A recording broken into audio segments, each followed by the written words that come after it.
Association Halte au génocide, mémoire et justice. Paris, le 6 mars 2012. Lettre ouverte à Madame Elisabeth Badinter. Madame, ce sont des amis français qui nous ont conseillé de nous adresser à vous, de vous écrire cette lettre. Nous qui avions peu à peu perdu l'habitude de nous tourner vers les Français.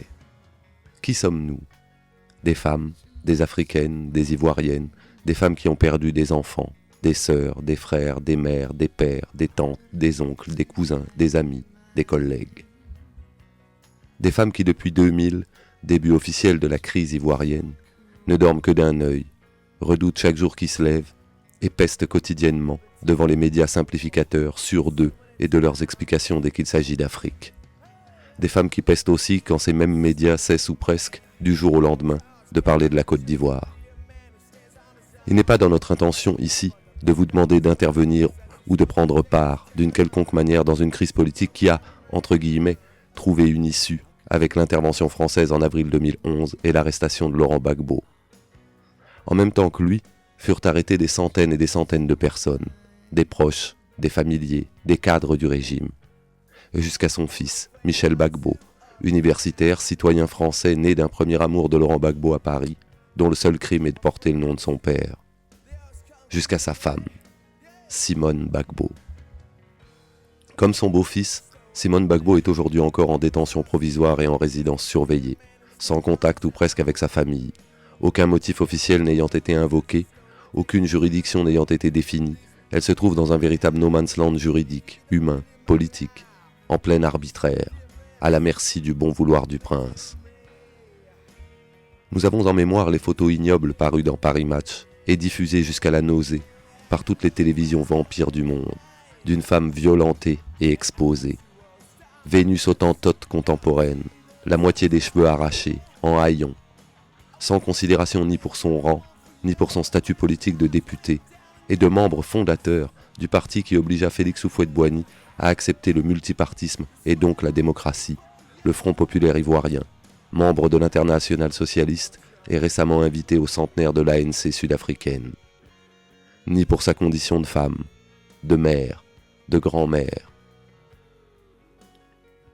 Une femme universitaire, linguiste de formation, une militante politique qui, en 1992, déjà était jetée en prison et déjà aussi par Alassane Ouattara.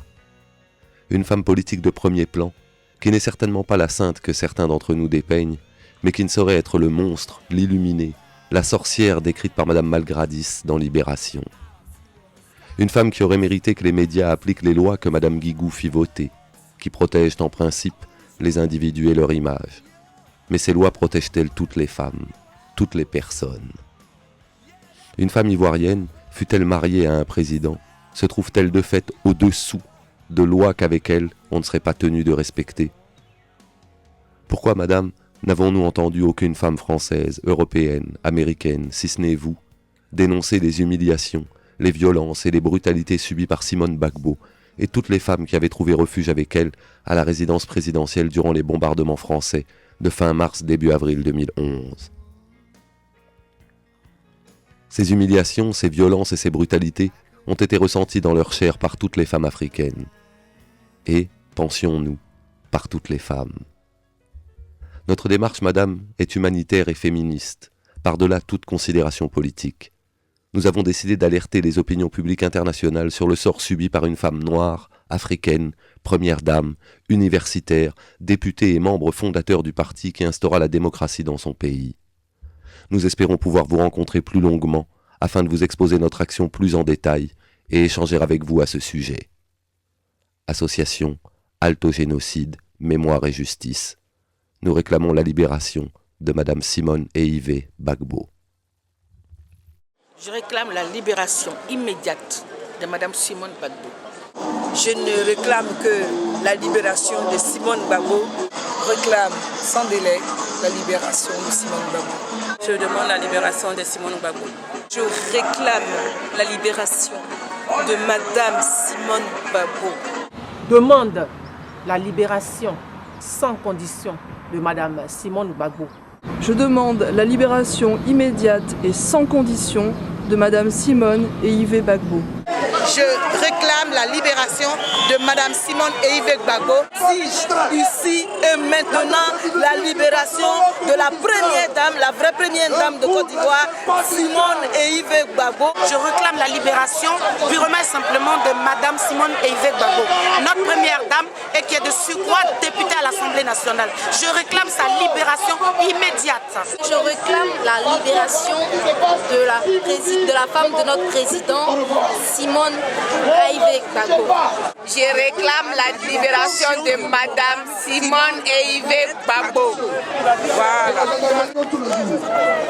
Je réclame la libération tout simplement de Madame Simone. Merci. Je réclame la libération de Madame Simone Gbagbo. Je réclame la libération de Madame Simone Gbagbo. Je réclame la libération de Madame Simone Gbagbo. Je réclame la libération de Madame Simone Gbagbo. Je réclame la libération de Madame Simone Gbagbo. Je réclame la libération de Madame Simone Gbagbo. Je réclame la libération de Madame Simone Yves Gbagbo.